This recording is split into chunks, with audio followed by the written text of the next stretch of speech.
اور دشمنوں کے تمام منصوبوں کو خاک میں ملا دیا۔ ہوا یہ کہ نمرود اور قوم نے ابراہیم علیہ السلام کی سزا کے لیے ایک خصوصی جگہ اور اس میں کئی روز تک مسلسل آگ دہکاتے گئے۔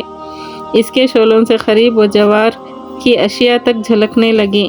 جب اس طرح بادشاہ اور قوم کو کامل اطمینان ہو گیا کہ اب ابراہیم کو اس سے بچ نکلنے کا کوئی صورت باقی نہیں رہی، تب ایک گوپن میں ابراہیم علیہ السلام کو بٹھا کر دہکتی ہوئی آگ میں پھینک دیا۔ اس وقت آگ میں جلانے کی تاثیر بخشنے والا اللہ تعالیٰ نے آگ کو حکم دیا کہ وہ ابراہیم علیہ السلام پر اپنی سوزش کا اثر نہ کریں اور ناری عناصر کا مجموعہ ہوتے ہوئے بھی اس کے حق میں سلامتی کے ساتھ سرد پڑ جائیں۔